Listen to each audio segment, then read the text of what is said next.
Hey, what's up, y'all? It's your girl Kamara. Welcome back to my channel. And today we are going to talk about some of my favorite tips for getting ready for a PCS move. So if you're interested in hearing more, stay tuned.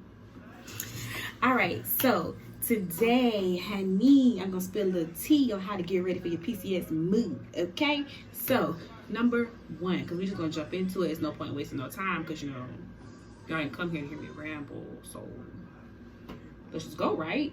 All right, so number one, the first thing that I recommend for you to do when you're getting ready to PCS is to make sure that you have proper finances. We all know as military families, they give us government travel cards, but that doesn't mean that you have to use that card, you guys. We have gone through 3 PCS moves, one being overseas, and we did not utilize the government travel card any of those times, okay? So make sure that your finances are in order. It costs money to move. Yes, the military comes and they pack up our stuff and they send our stuff across the water, but we are responsible for, you know, like eating and things, like when you don't have stuff in your home, you know, when you're in the process of like moving and things like that. You want to make sure that you have like proper finances for that, because some of you may not have family that you have to go home to. So maybe sometimes you're staying in hotels until you get the keys to your new place, or just eating out more because you don't have pots and pans and things of that nature. You want to make sure that your finances are prepared for a shift in your normal dynamic. Tip number 2 that I would recommend for getting ready to PCS is to declutter, okay? It's no point in taking stuff that you didn't use the last 3 years at your previous duty station into a whole nother duty station. So if you have things that you don't really use, things that are really just collecting dust, or maybe there's things that you've been saying, oh, I'm gonna do something with this, and you haven't done anything with it, sis, throw it out. Throw it out. What's the point? Like, you're not gonna do the DIY project on the dresser that you've been holding for 4 years. I feel attacked. But anyway, if you're not gonna do things with it, just throw it out. Anything that you just may have laying around the house, things that, you know, just really are not serving you any purpose, get rid of it. I say that, one, because you do have a weight allowance for when you are shipping things through your household goods, so you don't want to use up your weight on things that you're not even going to be utilizing at your next duty station. So I would highly recommend just purging. Purging is so helpful. Tip number 3 is, I would say, designate an area in your house to keep the things that you do not want the movers to pack up. So for us, we usually use a closet. That's where we'll put our suitcases that we're traveling with. That's where we'll also put like any products or any things like that we don't want packed up, clothing that we don't want packed. All those things we will put into that particular closet, and we usually take something to the closet that says do not enter, just so that they know, like, hey, pack everything else in this room, but don't pack anything in this closet. So you will put your air mattresses, things of that nature, you know, to do that. So speaking of air mattresses, tip number 3 would be to find out if your base offers government furniture. You guys, we've gone through almost 3 PCS moves, and this is our first time ever finding out that they have loaner furniture, okay? So we were sleeping on the floor. One time I was 7 months pregnant and we were sleeping on the floor. We've been sleeping on air mattresses, things of that nature, and you definitely don't have to do that. You can ask your base if they have loaner furniture. Most times they'll let you get it on loaner for 30 days, and they'll give you a bed, they'll give you a dresser, they'll give you a couch, a kitchen table, pots and pans if you need it. So yeah, of course somebody ring the doorbell. Hold on, guys. All right, you guys, so next tip would be tip number 4, and my tip for that would be, honestly, just for you to take the time to figure out what it is that you're going to need at your next duty station. So for instance, write out a list, you know, hey, I want to replace my kitchen table, or I'm going to need to buy a washer and dryer.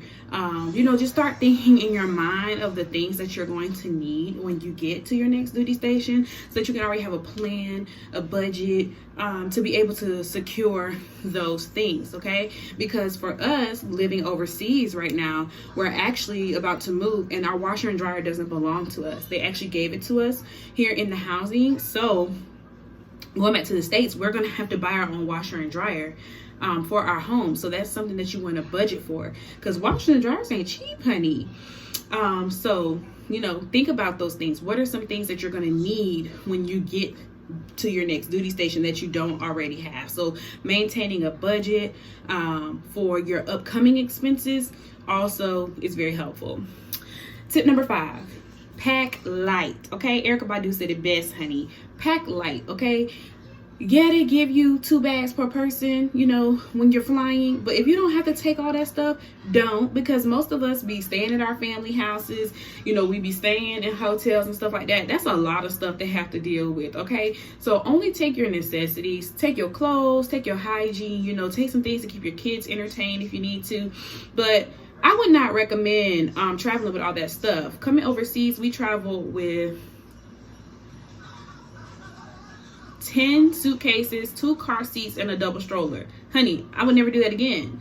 Never, ever, ever. Okay, that is a lot of stuff to be manning through an airport, and it's just a lot of crap to be dealing with. So I would highly recommend that you pack light. Only take the necessities. It's not going to be, you know, forever until you get your stuff back, but take what you need and leave the rest behind, because that can be very, very, very overwhelming to have all that stuff and not have anywhere to put it. Okay, all right, so moving on, let's see. I would say, is this tip number 6? I think we're on tip number 6.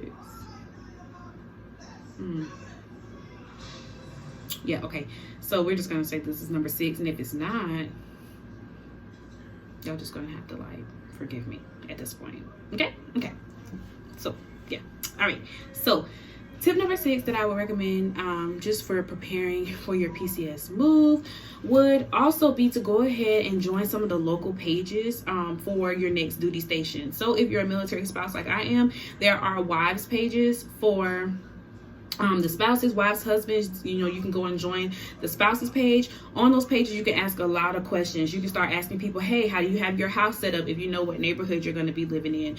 You can ask them what the floor plans are like. You can ask them what stores are local to you, so that you can just start getting a feel of what's going on. If you have children, I would highly recommend start asking about the schools. Look into the school ratings and things of that nature, so you can prepare yourself like for what is to come, you know, because transition is hard, and everybody does a PCS during the summertime. As a matter of fact, we PCS at Christmas time every year. So here we are, we're moving in the middle of a school year, so it's nice to know those things ahead of time, just so that we can be a little bit more prepared for what is to come. You know what I'm saying? So, you know, start asking around, start asking questions, ask about, like, you know, if you're gonna live off post, ask about crime in the area, you know, what is the running rates for rent in the area. Ask people for realtors. You know, you can avoid a lot of the things that us as military families sometimes experience, as far as like scams and stuff like that, by just asking in those pages. And you can start building a network, start, you know, getting to know people, you know, things of that nature. Let's see, so I think we're on to tip number 8. So my 8th tip for getting ready to PCS, you guys, I would have to say is to prepare your children for a PCS. You know, set their expectations, things for them to do, because they will get bored pretty easily. So preparing your children for PCS, if you have school age children, talking to them, you know, about the fact that you do have to move, and you know that they do have to take the time to say, you know, see you later to their friends and things of that nature. With our oldest daughter, we actually gave her the dates once we received them, so she knew what day household goods were coming. She knew what day the house was getting packed up. She knew when they were coming to do the pre-inspection, the post-inspection, things like that, so that she could prepare. She knew what day would be the last day for her to come and play with her friends outside before moving into the hotel. We just try to set their expectations for what is to come. Our toddlers, we let them know, hey, you know, the house is going to be getting packed up, and we're going to be getting ready to move to another house. And it's really helpful. Make sure that you have all of your important documentation put together and ready to go with you to travel, okay? Do not let the movers pack that stuff up, okay? Yes, we know if you're moving overseas, you're gonna know to have your passport, but I'm talking about everything. I never take for granted taking my documentation with me, because if you're going to enroll your kids into school or things of that nature, you're going to need their birth certificates, you're going to need their social security numbers, you know, you're going to need things like that. So don't let the movers pack that up. Actually make a binder, and I actually have one that's called my important information binder. Okay, I almost like knocked my glasses off. But it's called my important information binder, and it has all of our important information, and we fly with it every single time on our person, because I don't want to get lost in my suitcase. I don't want my suitcase getting lost and then I don't have it. I don't want it going with the movers and then I don't have it for months at a time. We go with all that stuff on hand. Okay, so make sure you have copies of your orders. Make sure you have all your important information so that you can prepare for, you know, anything that you may have to enroll or do in your next duty station, and keep those things on hand because it comes in extra helpful. And having multiple copies too, because a lot of times you have to give everybody a copy of different things. Also, updated shot records for your kids for school is great to already have on hand as well. And if you go on base, you can also get like multiples printed while you're there. So yeah, so these are my top 10 tips for getting ready to PCS. If you have any other questions, you can feel free to drop them in the comments down below. Make sure that you hit a like for your girl, okay? Make sure you subscribe, turn on your post notifications so that you don't miss any of the content that's coming forward to you guys. I know I've been gone for a minute now, back in a jump off. Okay, sorry, little kid moment. But if you don't want to miss any content from this channel, you guys, please subscribe, hit the notification bell. I have a lot of stuff that I'm going to be rolling out to you guys, a lot of content that's going to be coming forward. I'm not going to drop y'all like I did 5 years ago. We are going up, all the way up. Okay, so I love you guys and I cannot wait to see you. And until next time, say your prayers and remember that God is love. Peace. Thank y'all so much for supporting my channel, and I'll catch you on the next vlog. Peace out.